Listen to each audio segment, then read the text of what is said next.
talk about the fact that today's poet and writer and author is writing, continues to write, is writing for a generation that is fast moving away from the habit and culture of reading. Yeah. We've been talking about it for a very long time. Have we managed to create a reading generation? The book that you just birthed a few months ago, who is reading it? Who is supposed to be reading it? Definitely you wrote it for this generation, but this generation would rather be on Netflix as opposed to grabbing a book. I'm right now fighting with a daughter of mine to read Animal Farm. She's just 16. She doesn't feel like being a farmer. That's the first thing that comes to you, an animal farmer. What do I do with animals? You know, I don't want to be a farmer. Yeah. I think the reading is still a problem. Right.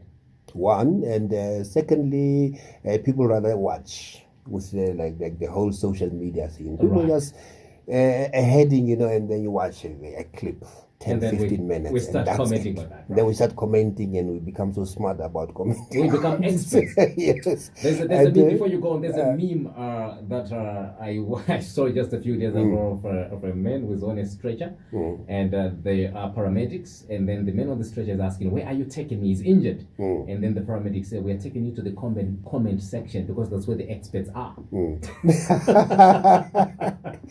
Yes. So suddenly you become an expert out of a clip. No. People are smart. Right. You know, you'll be surprised how smart they are, and then they can code different clips for you. I say, I don't know those clips.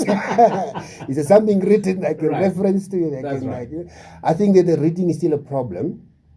And especially with the COVID, I suppose it was supposed to pick up because there was nothing else. People were. But then there's social media. There's a TikTok, there's Twitter. YouTube, there's Twitter, there's all these Facebooks, and people went into that. Right. People all of a sudden became flockers. You know, they're flocking in, they're blocking in, they're doing this thing, and then reading basically became a distant item. I think we are still struggling with the whole process of reading. Right. And a lot of poets, a lot of writers then started doing audio recordings of their work, you know, the visual presentation of their work, far away from reading.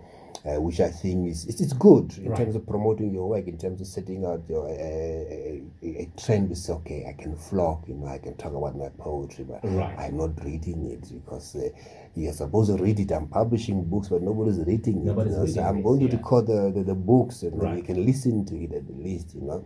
I think reading is challenged. It's a problem. We know that we've got a high literacy rate in Namibia. People don't read. People are scared of books. Right. And the fact that we had the COVID thing, and then people went into social media, and they're still stuck in social media. I don't know what they're going to come out of my science lecturer.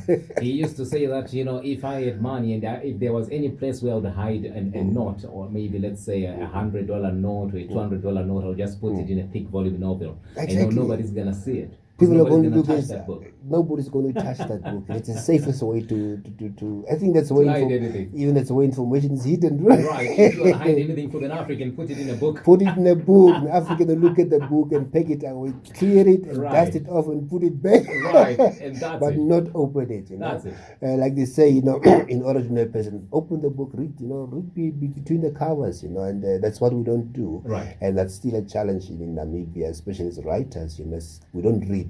At all. I write, yes, but reading as it's okay. I can rely on I can read my own writing. My own writing. So,